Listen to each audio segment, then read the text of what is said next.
बच्चों, आज हम अगला टॉपिक देखेंगे। पाठ है आपका किरचॉफ के नियम तथा वैद्युत परिपथ। ठीक है, Kirchhoff's law and electrical circuits. ध्यान दीजिएगा, इसमें आपका पहले है इलेक्ट्रिक सेल, वैद्युत सेल। ध्यान दीजिएगा, वैद्युत सेल एक ऐसी युक्ति है जो रासायनिक ऊर्जा को वैद्युत ऊर्जा में परिवर्तित करके किसी परिपथ में आवेश के प्रवाह को निरंतर बनाए रखती है। ठीक है, वैद्युत सेल एक ऐसी युक्ति है जो रासायनिक ऊर्जा को वैद्युत ऊर्जा में परिवर्तित करके किसी परिपथ में आवेश के प्रवाह को निरंतर बनाए रखती है। अगला टॉपिक देखेंगे, electromotive force of a cell, वैद्युत वाहक बल। ध्यान दीजिएगा, एकांक आवेश को पूरे परिपथ में प्रवाहित करने में सेल द्वारा दी गई ऊर्जा को सेल का वैद्युत वाहक बल कहते हैं। ध्यान दीजिएगा, यहाँ ई आपका ई बराबर W/Q। हमने परिभाषा क्या बनाया है, Q को हमने एकांक कर दिया है, Q बराबर 1 कर दिया है। तो फिर से देखेंगे परिभाषा, एकांक आवेश को पूरे परिपथ में सेल सहित, ठीक है, प्रवाहित करने में सेल द्वारा दी गई ऊर्जा को सेल का वैद्युत वाहक बल कहते हैं। ठीक है, E बराबर होता है W/Q, मात्रक हो जाएगा जूल प्रति कूलाम। ठीक, सर्किट डायग्राम आप देख लेंगे। ठीक है, ये आपका नेगेटिव है। ठीक है, नेगेटिव है और धारा हमेशा नेगेटिव के अपोजिट बहती है। तो ये आपका जो है सेल दर्शाया गया है, यहाँ प्रतिरोध लगाया गया है। ठीक है, सेल का विद्युत वाहक बल सेल के भीतर ऋण इलेक्ट्रोड से धन इलेक्ट्रोड की ओर दिष्ट होता है। ये जो है आपका विद्युत वाहक बल वो ऋण से धन की ओर ऊपर दिखाया गया है आपको। सेल का विद्युत वाहक बल सेल के भीतर जो है ऋण से धन इलेक्ट्रोड की ओर दिष्ट होता है। अगली परिभाषा देखेंगे, टर्मिनल विभवांतर। ठीक, किसी परिपथ के दो बिंदुओं के बीच एकांक आवेश को प्रवाहित करने में किए गए कार्य को उन बिंदुओं के बीच टर्मिनल विभवांतर कहते हैं। किसी परिपथ के दो बिंदुओं के बीच एकांक आवेश को प्रवाहित करने में किए गए कार्य को उन बिंदुओं के बीच टर्मिनल विभवांतर कहते हैं।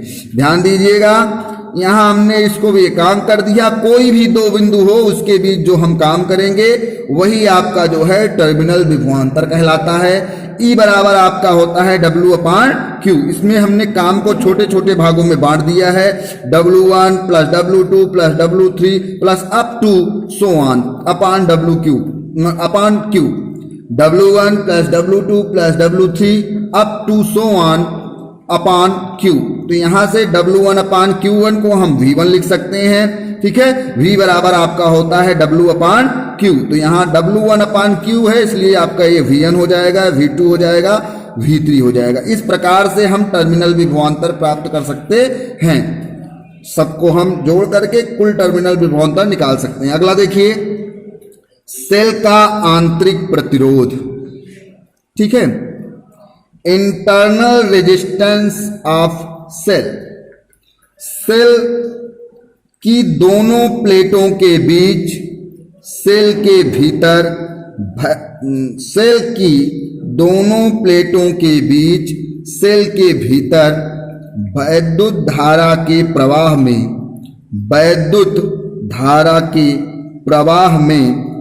घोल द्वारा उत्पन्न अवरोध को सेल का आंतरिक प्रतिरोध कहते हैं। फिर से ध्यान दीजिएगा, सेल की दोनों प्लेटों के बीच सेल के भीतर वैद्युत धारा के प्रवाह में घोल द्वारा उत्पन्न अवरोध को सेल का आंतरिक प्रतिरोध कहते हैं। इसके द्वारा सेल के भीतर कुछ भाग विभव पतन के रूप में नष्ट हो जाता है। ठीक। अब इसमें देखिए सेल का आंतरिक प्रतिरोध किन बातों पर निर्भर करता है।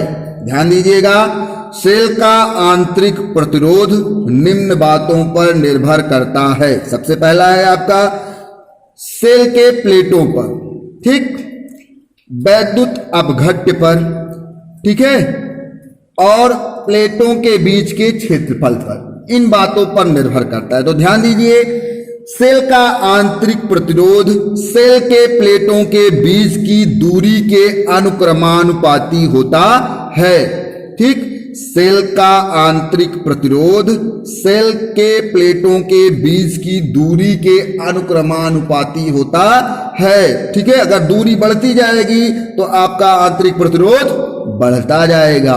दूसरा आपका है आंतरिक प्रतिरोध वैद्युत अपघट्य की सांद्रता पर, ठीक है। वैद्युत अपघट्य की सांद्रता पर निर्भर करता है और ये सांद्रता के अनुक्रमानुपाती होता है, ठीक है। अगर आप वैद्युत अपघट्य की सांद्रता बढ़ाएंगे तो सेल का आंतरिक प्रतिरोध बढ़ जाएगा, ठीक। तीसरा ध्यान दीजिएगा, प्लेटों के घोल के बीच डूबे क्षेत्रफल पर निर्भर करता है। जो आप प्लेटों के बीच में हम जो घोल डालते हैं, ठीक, उसके क्षेत्रफल पर निर्भर करता है और यह क्षेत्रफल के व्युत्क्रमानुपाती होगा, ठीक है। अगर आपका क्षेत्रफल बढ़ेगा तो सेल का आंतरिक प्रतिरोध घटेगा, ठीक है। अगला टॉपिक देखेंगे, सेल के टर्मिनल विभवांतर वैद्युत वाहक बल तथा आंतरिक प्रतिरोध में संबंध, ठीक। यहां ध्यान दीजिएगा, चित्र में ये आपका जो है सेल है, ठीक है। आर आपका स्मॉल आर आंतरिक प्रतिरोध है, ये वोल्ट मीटर जोड़ा गया है, यहाँ पे ये कुंजी है, ये कैपिटल आर आपका जो है बाह्य प्रतिरोध है, बीच में यहाँ पर एमीटर लगा दिया गया है, ठीक है। आपका ये जो है चित्र के अनुसार इसकी संरचना दी गई है। फिर से ध्यान दीजिएगा, सबसे पहले हम मानेंगे कि माना कैपिटल ई वैद्युत वाहक बल है, योम स्मॉल आर जो है आंतरिक प्रतिरोध है सेल का, ठीक है। कैपिटल ई जो है वैद्युत वाहक बल है और स्मॉल आर आंतरिक प्रतिरोध है सेल का। सेल को बाह्य प्रतिरोध आर के साथ जोड़ा गया है, ठीक है, तथा समांतर क्रम में एक वोल्ट मीटर, ठीक, एवं श्रेणी क्रम में एक अमीटर, समांतर क्रम में एक वोल्ट मीटर और श्रेणी क्रम में एक अमीटर जोड़ा गया है। जब सेल कुंजी को बंद करते हैं तब परिपथ में धारा आई बहने लगती है। जब तक हम इसको ऑन नहीं करेंगे, अर्थात सेल कुंजी का सर्किट कंप्लीट नहीं करेंगे, तब तक धारा प्रवाहित नहीं होगी। जैसे हम सेल कुंजी को बंद करते हैं, अर्थात परिपथ को कंप्लीट करते हैं, कुंजी को ऑन करते हैं, तो धारा बहने लगती है। ध्यान दीजिएगा, यदि आवेश प्रवाह स्मॉल टी समय तक हो तो वैद्युत वाहक बल, ध्यान दीजिएगा, यहां आपको बताया गया है E बराबर W/Q होता है। अभी हमने बताया है आपको capital E is equal to W/Q, तो वहां से आपका W बराबर हो जाएगा EQ, कैपिटल E और Q, और Q का मान होता है आपका IT। देखिए I बराबर होता है Q/T, I बराबर होता है Q/T, तो Q बराबर हो जाएगा IT। तो यहां से आपका W बराबर EQ जो है वो W बराबर EIT हो जाएगा। इसको हम इक्वेशन नंबर 1 रख देंगे, ठीक। आगे देखिए, ऊर्जा का ह्रास सेल के भीतर आंतरिक प्रतिरोध स्मॉल आर एवं बाह्य प्रतिरोध आर में होता है।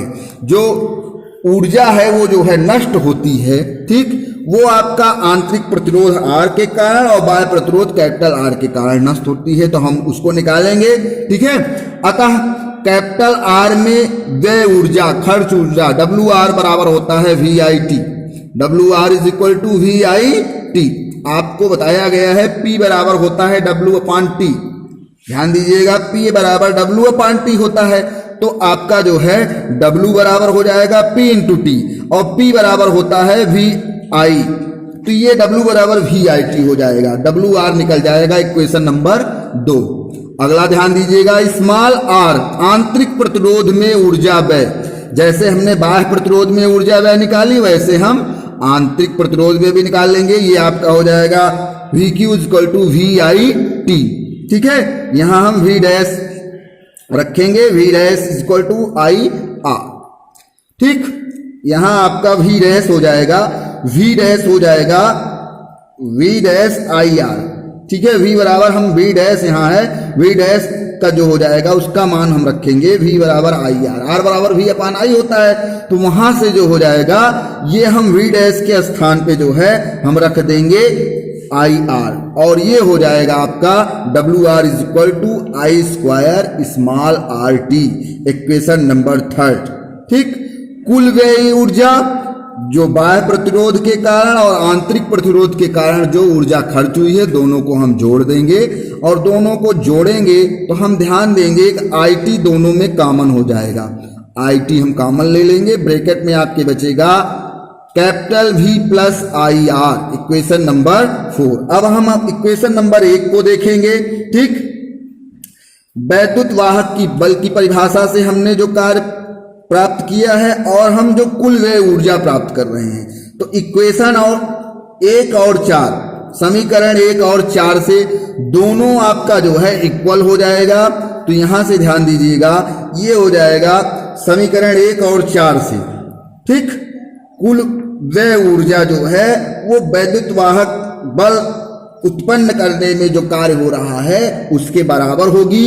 तो दोनों से आपका समीकरण 1 और 4 से हो जाएगा capital E I T is equal to I T bracket में V प्लस आई आर, यहां स्मॉल आर है, ध्यान दीजिएगा।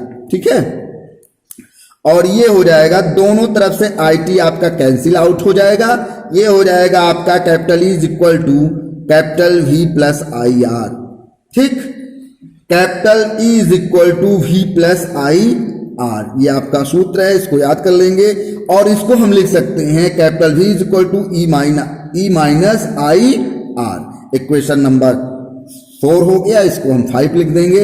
आगे देखेंगे, उपरोक्त में अगर I बराबर 0 हो, ठीक, अगर धारा का प्रवाह ना हो रहा हो, ठीक, तब आपका V बराबर E के हो जाता है, तब आपका V capital V is equal to E हो जाएगा। यदि परिपथ में वैद्युत धारा I है और प्रतिरोध कैपिटल R हो, ठीक, और उसके सिरों के बीच विभवांतर V हो, कैपिटल V हो, तो V बराबर IR हो जाता है। इसको आप जानते हैं, ये इक्वेशन नंबर आपका 6 हो जाएगा। तो समीकरण 5 से जो आपका जो है समीकरण 5 से आपका हो जाएगा small r is equal to E minus V upon I. हम यहाँ आपका V बराबर आई आर दिया गया है, तो हम आई आर के स्थान पे इक्वेशन नंबर 5 में हम V रख सकते हैं। ठीक, इक्वेशन नंबर 5 जो है V बराबर ई माइनस आई आर में, तो आई आर के स्थान पे हम जो है लिख सकते हैं V small r is equal to E minus V upon I. ठीक है, V बराबर आई आर रख देंगे, V बराबर आई आर के स्थान पे हम ई माइनस वी अपान आई हो जाएगा ये। फिर ध्यान दीजिएगा समीकरण 6 से I का मान रखने पर, ठीक, अब पुनः ध्यान दीजिएगा यहाँ, ठीक है, यहाँ भी आपका कैपिटल V है, ठीक, कैपिटल V बराबर आई आर है, तो I बराबर हो जाएगा capital V upon R. I बराबर कैपिटल V अपान आर हो जाएगा, वो मान हम रख देंगे इसमें। R बराबर हो जाएगा E minus V upon are.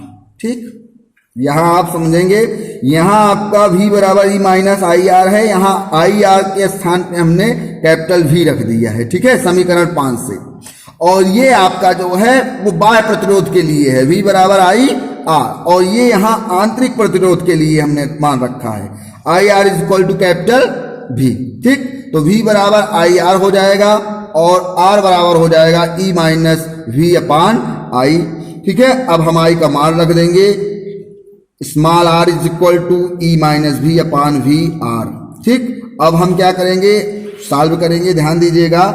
R बराबर हो जाएगा, ये आपका R ऊपर चला जाएगा, ये हो जाएगा R कैपिटल R ई अपान भी माइनस भी अपान भी माइनस भी अपान भी, ई अपान भी माइनस भी अपान भी हो जाएगा। और इसको हम लिख देंगे स्मॉल आर बराबर, स्मॉल आर आपका जो हो जाएगा कैपिटल आर ई अपान भी -1, ये हो जाएगा आपका इक्वेशन नंबर 7 हो जाएगा। ठीक है, समीकरण 6 में v का मान समीकरण 5 में रखने पर। ठीक है, अब आपका जो स्मॉल आर आया है इसका मान हम 5 में भी रख सकते हैं। समीकरण 6 से कैपिटल V का मान समीकरण 5 में रखने पर, तो ध्यान दीजिएगा यहाँ आई आर बराबर हो जाएगा, आई आर बराबर हो जाएगा। ठीक है, E माइनस आई आर, समीकरण 5 में हम V बराबर आई आर 6 से रख रहे हैं। ठीक, तो ये मिल जाएगा आपको I R equal to capital E minus I R, यहाँ से ई बराबर हो जाएगा I R plus I small R, ये हो जाएगा capital E equal to I R plus R. तो यहाँ से आई बराबर मिल जाएगी, धारा जो मिल जाएगी capital E upon R plus R. तो ये धारा के लिए सूत्र है, ये आपका आंतरिक प्रतिरोध के लिए सूत्र है, और ये कैपिटल V के लिए सूत्र है, और ये कैपिटल E के लिए सूत्र है। तो ये E बराबर V plus I are, V बराबर E माइनस आई आर, और स्मॉल r बराबर आपका जो है R ब्रैकेट में E अपान V -1, और आपका I बराबर कैपिटल E अपान R प्लस R। इन सभी फार्मूलों का हम क्वेश्चन लगाने में उपयोग करेंगे। धन्यवाद।